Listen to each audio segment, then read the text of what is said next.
თუ შენც იმ ადამიანების კატეგორიას მიეკუთვნები, რომელსაც ეუბნებოდნენ, რომ უნდა იყოს პირველი, რომ უნდა იბრძოლოს, რომ არ უნდა აჯობოს არავინ, მაშინ ეს ვიდეო აუცილებლად დაგაინტერესებს. დღევანდელ ეპიზოდში ჩვენ ვისაუბრებთ კანონზე, რომელიც გვასწავლის, რომ ბრძოლა საერთოდ არ არის საჭირო. მოგესალმებით, მე ვარ ნინი და ჩვენ განვიხილავთ ჩარლზ ენელის სურვილების ასრულების მასტერგასაღების რიგით მეშვიდე გაკვეთილს. მეშვიდე გაკვეთილის სათაურია ყოვლისშემძლე ძალის გამოყენება და შესავალი.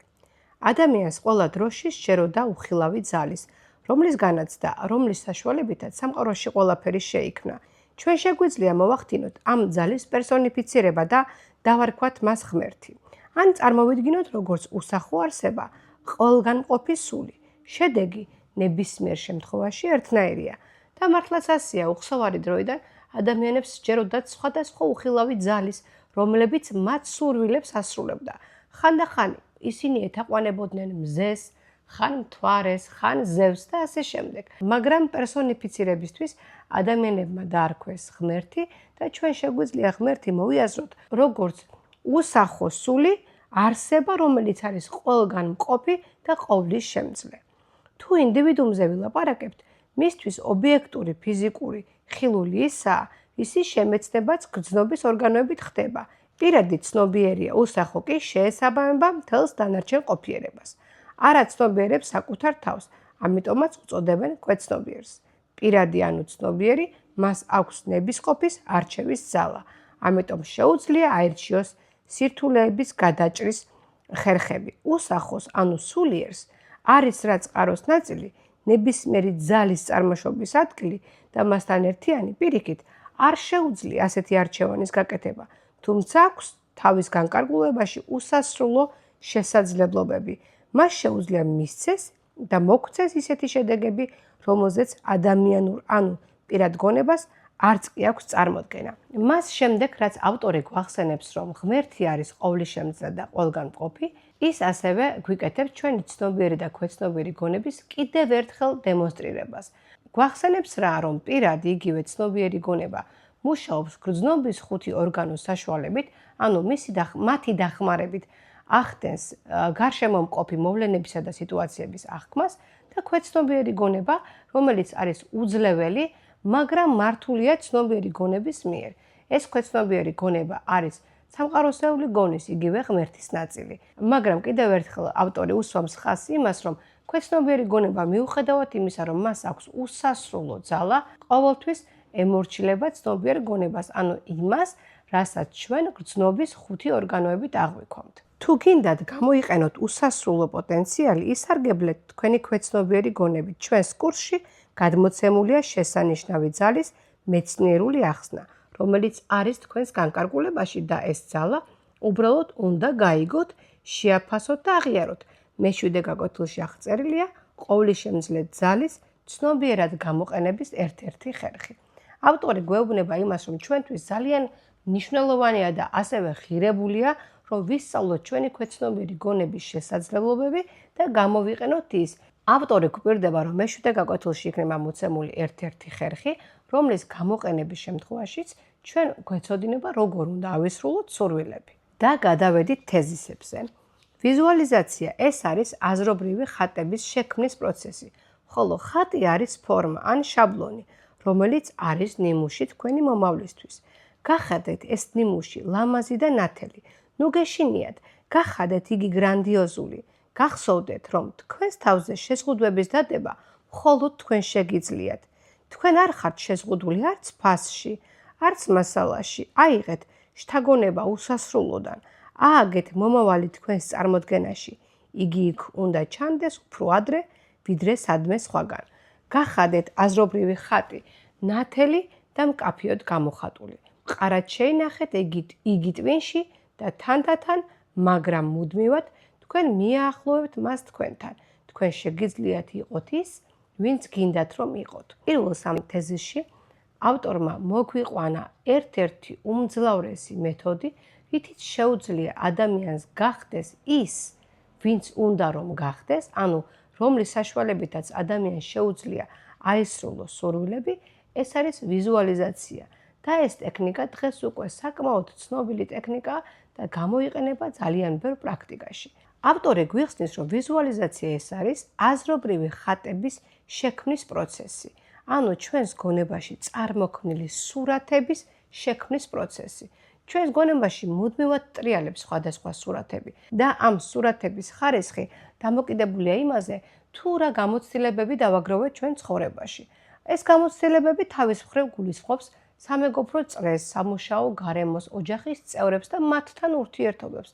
ანუ სწორედ ჩვენი გამოცდილების შედეგად ჩვენს გონებაში წარმოიქმნება ვიზუალური სურათები, რომლებიც აღწერენ იმ რეალობას, რომელშიც ჩვენ ცხოვრობთ. მაშ როგორ შეიძლება გამოვიყენოთ ეს საოცარი უნარი ჩვენი სურვილების ასასრულებლად?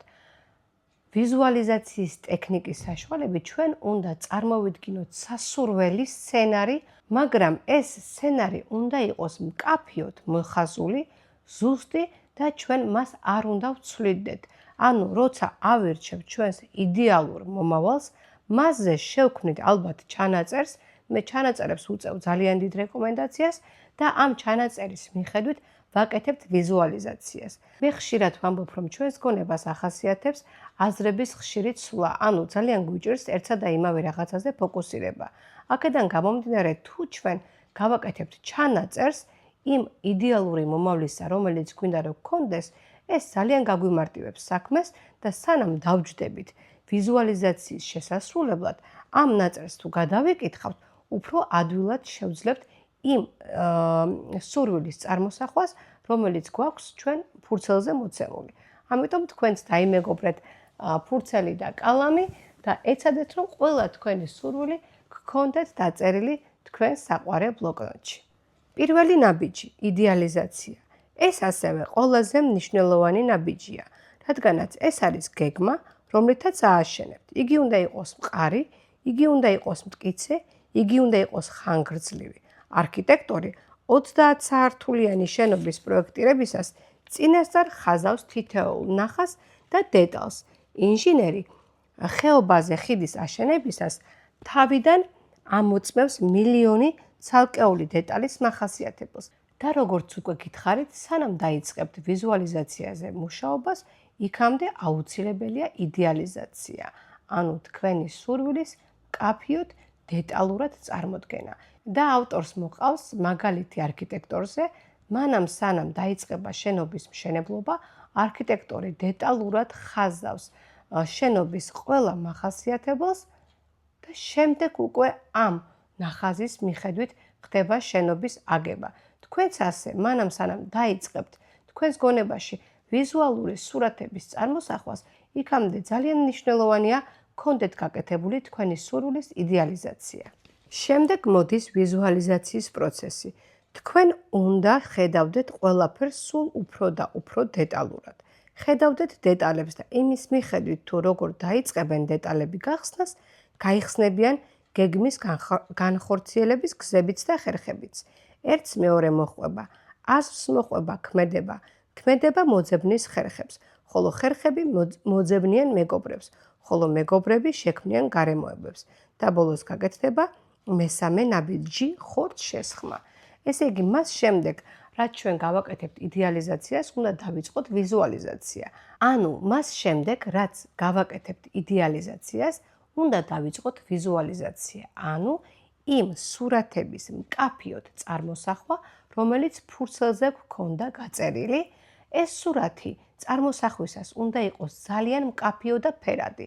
თუ თქვენ დაკვირვები ხართ, როდესაც რაღაცის წარმოდგენა გვინდა, ჩვენს გონებაში ეს წარმოსახვა თითქოს რაღაცნაირად დაბლარულია, არ არის მკაფიო, არ არის ფერადი და ეს რომ შეიცვალოს, ამისთვის საჭიროა ჩვენი სურათი ძალიან ბევრჯერ იქნას წარმოდგენილი. ანუ ტვინმა რამდენჯერმე გაიმეოროს სურათის ვიზუალიზაცია. რაც უფრო ხშირად მოხდება ამ სურათის წარმოდგენა, მით უფრო მკაფიო გახდება ის თქვენს წარმოსახვაში. და ამის შემდეგ უკვე დაიწყება მიზიდულობის ძალის გააქტიურება და თქვენ ცხოვრებაში მოიზიდავთ იმ მოვლენებს, იმ ადამიანებს, იმ გარემოებებს, რომლებიც ამ სურვილის ასასრულებლად გჭირდებათ. მოდი მოვიყვან ერთ ძალიან მარტივ მაგალითს ამ ვიზუალიზაციასა და იდეალიზაციაზე. ჩვენ როდესაც გვინდა რაღაცის დათესვა, ვიცით რას ვთესავთ, ხო? რა ჩანასახის არის ის თესლი, რომელსაც მიწაში მოვათავსებთ, ხო? თუ იქნება ის, თქვათ, ვაშლის, მისგან წარმოიქმნება ვაშლი, ხო? თუ იქნება მაგალითად ლობიოს, მისგან წარმოიქმნება ლობიო. ზუსტად ასე არის მნიშვნელოვანი ვიცოდეთ, რას ვთესავთ, როდესაც ვაკეთებთ იდეალიზაციას. ანუ ვიცოდეთ, რისი წარმოდგენა არის საჭირო, მაშინ, როდესაც ვჭდებით თვალდახუჭული და ვაპირებთ სურათები წარმოვიდგინოთ. და თანაც წერის პროცესიც ერთგვარ რიტუალად შეგვიძლია გადავაქციოთ. თუ ჩვენ გვექნება ჩვენი პირადი ჩანაწერების დღიური, რომელშიც ყოველთვის შევიტანთ ჩვენს სურვილებს, ჩვენს მიზნებს, ჩვენს გეგმებს და ამ დღიურ სისტემატურად დავუბრუნდებით, წავიკითხავთ, შევიტანთ შესწორებებს, გავხდით უფრო მასშტაბურს, უფრო ლამას, უფრო დეტალურს. ეს იქნება ორმაგი სარგებელი, რადგან როდესაც ჩვენ რაღაცას ვწერთ, ამ დროს გონებაშიც წარმოვიდგენთ, მანამ სანამ დავწერთ და როდესაც ვწერთ, პროცესშიც ხდება იმ დეტალების წარმოსახვა და ტვინისთვის ინფორმაციის მიწოდება, რომელიც ჩვენ გვჭირდება. ძალიან ბევრი ფიქრობს, რომ დაწერას დიდი მნიშვნელობა არ აქვს, მაგრამ წერისას ჩვენს ტვინში აქტიურდება ისეთი უჯრედები, რომლებიც გვეხმარებიან უფრო სწრაფად მივუახლოვდეთ ჩვენს სურვილს და უფრო სწრაფად ავისრულოთ ისინი. გამომგონებელი ზუსტად ასევე ვიზუალიზირებს თავის იდეას. მაგალითად, ნიკოლას ტესლა, უზარმაზარი ინტელექტის მქონე ადამიანი, ყველა დროის ერთ-ერთი უდიდესი გამომგონებელია, რომელმაც რეალობად სრულიად განსაცვიფრებელი რამ გახადა. ის ყოველთვის ვიზუალიზირებდა თავის გამოგონებებს, სანამ შეეცდებოდა მათ პრაქტიკაში შემუშავებას. იგი არ ჩქარობდა მათთვის ფორმის მიცემას, რათა მერე დრო არ დაეკარგა ნაკლოვანებების გამოსწორებაზე.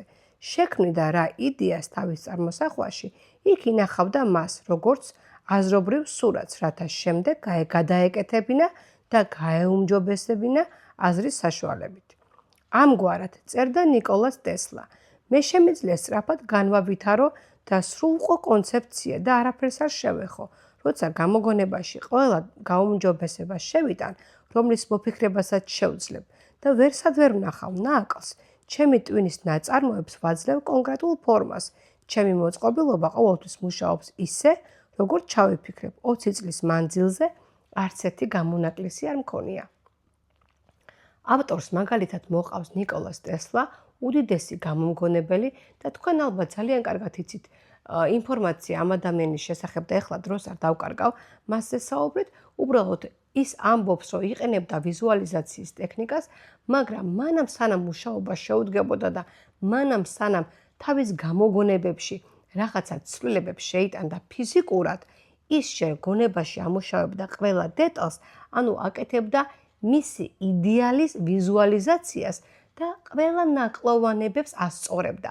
მანამ სანამ არ მიიღებდა იდეალურ ვარიანტს, რომლის შეცვლას უკვე მას აღარ შეეძლო. და თურმე 20 წლის განმავლობაში ამ მეთოდის გამოყენებით მას არც ერთხელ არ დაუშვია შეცდომა და მისი ყველა გამოგონება და მისი ყველა ქმნილება იდეალურად მუშაობდა. თუ შეძლებთ ამ მითითებების კეთილსინდისიერად შესრულებას, განივითარებთ საკუთარ თავში რწმენას, ისეთ რწმენას, რომელიც არის მოსალოდნელის განხორციელება და დარწმუნებულობა უხილავში.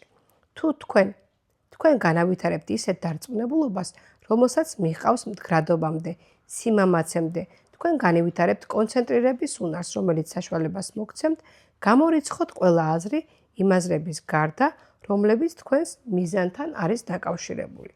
კანონი ამბობს, რომ აზრი ვლინდება ფორმაში და მხოლოდ ის, ვინც შეძლებს იყოს საკუთარი აზრების ღვთაებრივი მოაზროვნე, შეძლებს ოსტატის ადგილის დაკავებას და საკუთარი სიტყვების ძალით გამტკიცებას. სიცხადისა და სიზუსტის მოპოვება შეიძლება მხოლოდ ტვინში აზრობრივი ხატის მუდმივად აღდგენის გზით. ყოველი გამეორება ამ ხატს უფრო ნათელს და ზუსტს გახდის წინასთან შედარებით, ხოლო აზრობრივი ხატის გარეგნული გამოვლინება დამოკიდებული იქნება მის სიცხადეზე და სიზუსტეზე. თქვენ უნდა საიმედოდ და მტკიცედ ააგოთ იგი თქვენ შინაგან სამყაროში, აზრის სამყაროში, მხოლოდ მაშინ შეძლებს იგი გარე სამყაროში ფორმის მიღებას. მაგრამ აზრის სამყაროშიც ვერ შეძლებთ ვერაფერი ღირებულების აგებას სათანადო მასალის გარეშე. როცა ეს მასალა გაქვთ, თქვენ შეძლებთ ყველაფრის აგებას, რასაც მოისურვებთ, მაგრამ დარწმუნდით მასალის ხარისხში, რადგან სატომრისგან სმოკინგს ვერ შეკერავ. ავტორი მოგვიწოდებს, რომ კეთილსინდისიერად შევასრულოთ ჩვენი დავალება და რას გულისხმობს ამაში? ის გვეუბნება, რომ ჩვენ სისტემატურად უნდა წარმოვიდგინოთ ჩვენი სასურველი, ანუ მოვახდინოთ მისი ხშირი ვიზუალიზაცია და როგორც უკვე გითხარით, რაც უფრო ბევრჯერ წარმოვიდგენთ ჩვენ სასურველს, ეს წარმოსახვა იქნება უფრო მკაფიო და უფრო ფერადი. იმის მიხედვით, თუ როგორ გაფერადდება ჩვენი წარმოსახვა, როგორ გახდება ის მკაფიო და როგორ აღარ იქნება დაბლარული, დაიწყება ამ სურვილის ჩვენ ცხოვრებაში რეალიზება, ანუ გარე სამყაროში გამოვლენა. მაგრამ ავტორი აქ გვეუბნება ერთ ძალიან მნიშვნელოვან მომენტს. სატომრისგან სმოკინგს ვერ შეკერავ. და რას ნიშნავს ეს? ჩვენ აუცილებელია მივაქციოთ ყურადღება იმას, თუ როგორი პიროვნება ვართ, ანუ როგორი ადამიანი ვართ ჩვენ. ადამიანი ყოველთვის ატარებს ნიღაბს. ის სახლში სულ სხვანაირად იქცევა, მეგობრებთან განსხვავებული ქცევები ახასიათებს, სადაც მუშაობს, იქ ხო სრულიად სხვანაირია. და ეს ნიღბები გვიკარგავს ჩვენს იდენტობას. ანუ სინამდვილეში როგორები ვართ, ამაზე უნდა დავფიქრდეთ. ჩაგვიხედავს სარკეში და გულწრფელად გვისაუბრია საკუთარ თავთან, როგორები ვართ მართლა, აი ყველას გარეშე.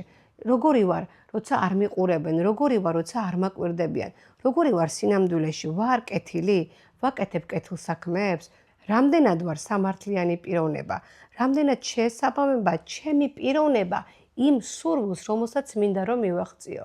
კი ბატონო, ყველა ადამიანს უნდა რომ ქონდეს ბედნიერი ცხოვრება, ყველას უნდა რომ იყოს მდიდარი, იყოს წარმატებული, ქონდეს კარგი ოჯახი, მაგრამ იმაზე ვინმე დაფიქრებულა, ის იმსახურებს ასეთ ცხოვრებას. ანუ შინაგანად ვართ ისეთი კარგები, რომ ასეთი კარგი ცხოვრება გქონდეს და ზუსტად სატომრისგან სმოკინგს ვერ შევკერავთ. ჩვენ უნდა ვიზრუნოთ საკუთარ თავზე. ჩვენ უნდა ვიზრუნოთ ჩვენი მეს გაუმჯობესებაზე და ყოველდღიურად უნდა ვეცადოთ იმაზე უკეთესები გავხდეთ, ვიდრე ვიყავით გუშინ და გუშინწინ. თუ ჩვენ ზუსტად ისეთები ვართ, როგორიც ვიყავით ჩარშან, ჩათვალეთ, რომ არაფერი არ გაგვიკეთებია ერთი წლის განმავლობაში. ჩვენ უნდა ვეცადოთ გავაუმჯობესოთ ჩვენი ხასიათი, გავხდეთ უფრო კეთილები, მზრუნველები, ყურადღებიანები, ვეცადოთ გავაფართოვოთ ჩვენი თვალსაწიერი, ვისწავლოთ ყველასგან და ყველაფრისგან, ბავშვებისგან, მშობლებისგან, უფროსებისგან თუ უმცროსებისგან. და თუ ჩვენ არ გვაქვს მიმღებლობა იმისა, რომ რაღაცა ჩვენზე უკეთ იცის და თუ ჩვენ გრცხვენია ხოლმე შეცდომის დაშვების, ან იმის აღიარების, რომ მე რაღაცა არ ვიცი, ან მე მეშლება, ან არასწორად ვიქცევი, მაშინ დამერწმუნეთ, მართლა არ ვიმსახურებთ იმ კარგ ცხოვრებას, რომელზეც ვოცნებობთ. ამიტომ მოდით გულწრფელები ვიყოთ საკუთარ თავთან, დავსვათ სწორი კითხვები და ასევე სწორად ვუპასუხოთ. ვიმსახურებ მე იმ ბედნიერ ოჯახს, რომელიც ჩემს წარმოსახვაშია? ვიმსახურებ მე ისეთ მდიდრულ ცხოვრებას, რომელზეც ვოცნებობ?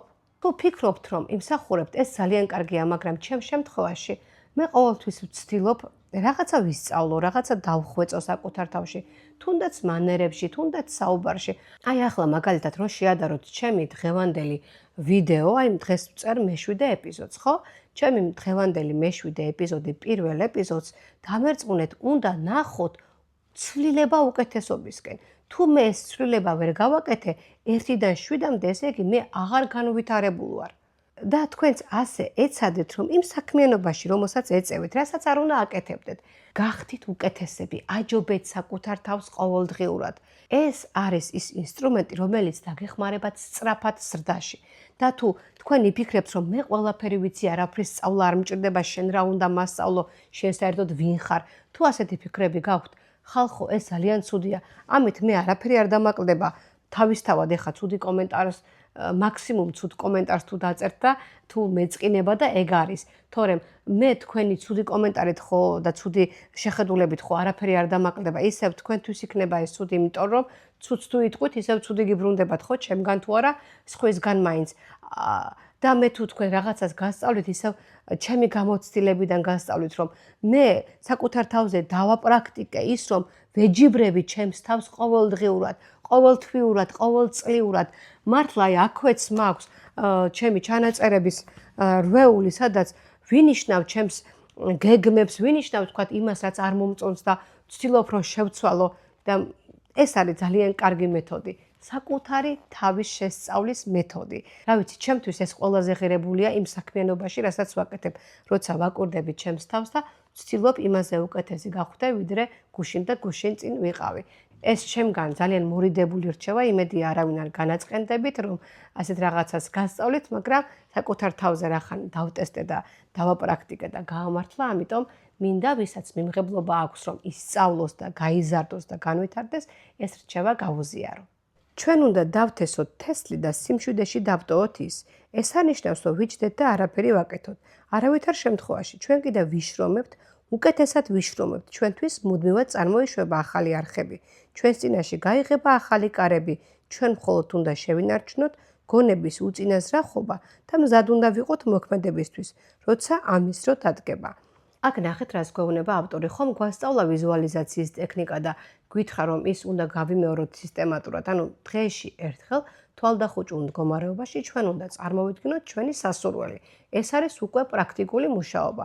მაგრამ გარდა ამისა, ავტორი გვეუბნება იმას, რომ აუცილებელი არის მზად იყოთ მოქმედებისთვის. ანუ არ შეგეშინდეთ ცვლილებების. როდესაც ჩვენ რაღაცა სურვილზე ვაკეთებთ კონცენტრაციას, ანუ დღეს არ გვაქვს რაღაცა მდგომარეობა და გვინდა რაღაცა მოვიზიდოთ ჩვენ ცხოვრებაში, ამას თავისთავად მოყვება ცვლილებები. და ვიცით, რომ ცვლილებები მთლად სასიამოვნო ხანდახან არ არის. შეიძლება ეს ცვლილებები უკავშირდებოდეს სამსახურიდან წამოსვლას, ურთიერთობების დასრულებას, ქვეყნიდან გასვლას და ასე შემდეგ. და ხშირ შემთხვევაში, როდესაც ადამიანი უკვე დგება სურვილების ასრულების გზაზე, მას ეშინია და უკან იხევს. ეშინია ცვლილებების. და სიმართლე რომ გითხრათ, ბუნებრივია ეს შიში, უბრალოდ უნდა იცოდეთ რა მოყვება თქვენს ვიზუალიზაციას, რა მოვლენები შეიძლება გამოიწვიოს იმან, რომ თქვენ ყოველდღურად რაღაცა სურვილს აპრაქტიკებთ. და ეს ცვლილებები, რა თქმა უნდა, იქნება და ავტორი გვეუბნება, რომ მზად უნდა იყოთ ქმედებებისთვის, როცა ამის დრო დადგება. აზრის ძალა ცოდნის მოპოვების ყველაზე მძლავრი საშუალებაა. ნებისმიერ ობიექტზე კონცენტრირებული ის ამოცანას გადაწყვეტს. არაფერი არ დგას ადამიანურ გაგებაზე მაღლა, მაგრამ აზრის ძალა, რომავლაგმოთ და საკუთარ თავზე მუშაობა რომ ვაიძულოთ, საჭიროა ვიშრომოთ. და ამ შრომაში გულისხმობს ყოველდღიურ ვიზუალიზაციას. დაუსვით საკუთარ თავს რამდენიმე კითხვა, შემდეგ კი მოწიწებით დაელოდეთ პასუხს. ნუ თუ საკუთარ თავში დროდადრო არ გრძნობთ პიროვნებას? იცავთ თუ არა უფლებას ეს პიროვნება იყოთ? ამ ბოლო თეზისებში ავტორი კიდევ ერთხელ მოგვიწოდებს, რომ ყოველდღურად ვიმუშაოთ ჩვენ სურვილზე და ასევე ასეთ კითხვას გვისვამს. გრძნობთ თქვენს თავში პიროვნებას? ეს რას ნიშნავს? ჩვენ არ ვართ შეჩვეული საკუთარ თავს ვესაუბროთ. ჩვენ ვესაუბრებით და ვეკონტაქტებით ყველა საკუთარი თავის გარდა. მოდით დღეიდან დანერგეთ პრაქტიკაში ასეთი მუშაობა, სარკესთან საკუთარ თავთან საუბარი. ეს რას ნიშნავს? დაუსვით საკუთარ თავს კითხვები. კითხვები იმის შესახებ, გინდათ თუ არ გინდათ ის, რაზეც თქვათ გააკეთეთ ვიზუალიზაცია. კითხეთ საკუთარ თავს, რას იგრძნობთ მაშინ, როდესაც ეს სურვილი აგესრულდებათ. ანუ შეეცადეთ უკვე წინასწარ ამ სურვილზე, რომელზეც მუშაობთ, გააკეთოთ კომუნიკაცია საკუთარ თავთან. სხვათა შორის, მეგობრებო, არ არის რეკომენდირებული თქვენი სურვილების სხვასთან გამხელა. ამით გარდა იმისა, რომ ძალიან დიდი ენერგია იკარგება, თქვენ შეიძლება სხვისგან მოისმინოთ, რომ არ გამოგივა, ვერ შეძლებ რაღაცა შეგეწინააღმდეგება. ანუ, როდესაც ჩვენს სურვილებს სხვას ვუყვებით, ანუ მათ ვუზიარებთ და მათგანაც უნდა მივიღოთ ხო რაღაცა უკავშირი. მაგალითად, გვინდა მოგზაურობა, თქვათ, ევროპის რომელიმე ქვეყანაში და ვუყვებით ამის შესახებ, თქვათ, დაქალს, ხო? ის დაკალი დაგისვამთ, თქვათ, კითხვებს, როგორ წახვალ-ფული გეყოფა, რა დაგჭირდება და ეს კითხვები, რომელიც მოისგან წამოვა, შეიძლება თქვენში იყოს ეჭვის გამომწვევი. ამიტომ შეეცადეთ, რომ თქვენი სურვილები, სანამ ის უკვე განხორციელების ეტაპზე დადგება, არავის არ გაუზიაროთ. მხოლოდ და მხოლოდ საკუთარ თავთან დაჯექით და საკუთარ თავს ესაუბროთ ამ სურვილებზე, საკუთარ თავთან დაგეგმეთ და ნუ გაუზიარებთ სხვას. ამ გაზიარებაზე სხვათა შორის ძალიან ბევრი რაღაცის თქვა შემიძლია. უბრალოდ ეხლა ამ ფორმატში არ მინდა ამ ყველაფერზე ვისაუბრო, რატომ არ არის კარგი სხვას გაუზიარო შენი სურვილები, თუ იქნება ამ თემასთან დაკავშირებით დაინტერესება, დამიწერეთ კომენტარებში და ცალკე ეპიზოდს ჩავწერ იმის შესახებ, თუ რატომ არის ცუდი, როდესაც ჩვენ სურვილებს სხვა ადამიანებს უზიარებთ. ახლა კი დადგა დრო, გადავიდეთ ნომერ მე-7 სავარჯიშოზე. ეს არის ჩემი ფავორიტი სავარჯიშო და ის ასე ჟღერს. ამ კვირაში ვარჯიშის სახით მოახდინეთ თქვენი მეგობრის ვიზუალიზირება. დაინახეთ იგი ზუსტად ისე, როგორც წინა ჯერზე დაინახეთ. დაინახეთ ოთახი, ავეჯი, გაიხსენეთ საუბარი. ეხლა დაინახეთ მისი სახე. ეხლა კი ისაუბრეთ ორივე თქვენგანისთვის რომელიმე საინტერესო თემაზე. დაინახეთ, როგორ იცვლება მისი სახის გამომეტყველება, როგორ იღიმება. შეგიძლიათ ამის გაკეთება? თუ შეგიძლიათ, ძალიან კარგია. მაშინ დააინტერესეთ იგი, მოუყევით რომელიმე თავგადასავალი. დაინახეთ მისი თვალები, როგორ აინთება სიხარულით ან აღზნებით. თქვენ ეს ყველაფერი შეგიძლიათ? თუ შეგიძლიათ, მაშინ ძალიან კარგი წარმოსახვა გქონიათ. თქვენ დიდ წარმატებებს აღწევთ. როგორც მიხვდით, მე-7 სავარჯიშო არის ვიზუალიზაციის უნარის განსავითარებელი სავარჯიშო და ამ კვირაში უნდა დაჯდეთ ისევ იგივე სკამზე, ისევ იმავე ადგილზე, დახუჭოთ თვალები, მოადუნოთ მთელი სხეული და წარმოიდგინოთ თქვენი მეგობარი. ნებისმიერი მეგობარი, მაგრამ 7 დღის განმავლობაში ერთი და იგივე ადამიანი, ანუ არ შეცვალოთ. წარმოიდგინეთ ეს მეგობარი, დეტალურად წარმოისახეთ ის სივრცე, რომელშიც ამ მეგობარს ეკონტაქტებით, დაინახეთ ამ გოგოს ან ბიჭის სახე, მისი მიმიკა და მოუყევით მას რაიმე საინტერესო ამბავი, ან თქვენ შესახებ ან რაღაცა გაიხსენეთ. მოკლედ, თქვენ უნდა წარმოიდგინოთ, როგორ უყვებით თქვენს მეგობარს რაიმე ამბავს და თან უნდა ხედავდეთ, როგორ ეცვლება გამომეტყველება თქვენს მეგობარს, როდესაც მას რაღაცას უყვებით. უნდა დაინახოთ, როგორ იღიმის, როგორ ენთება მას თვალები, რას აკეთებს, როგორ მოძრაობს. ეს სავარჯიშოც როგორც ხვები უნდა შევასრულოთ 7 დღის განმავლობაში. ჩემთვის, როგორც უკვე აღვნიშნე, ყველაზე საყვარელი სავარჯიშოა. მე ამ სავარჯიშოში, რასაც ვუყვებოდი ჩემს მეგობარს, მოგონილ ამბავს ვუყვებოდი სხვათა შორის, ის სურვილი ერთ-ერთში ამიხდა და გისურვებთ ყველა კეთილი სურვილი, რასაც თქვენ ჩაიფიქრებთ, ერთ-ერთში აგიხდეთ. მე კიდევ გემშვიდობებით ერთი კვირით, აბა თქვენიცით წარმატებული კვირა, კარგი ვარჯიში.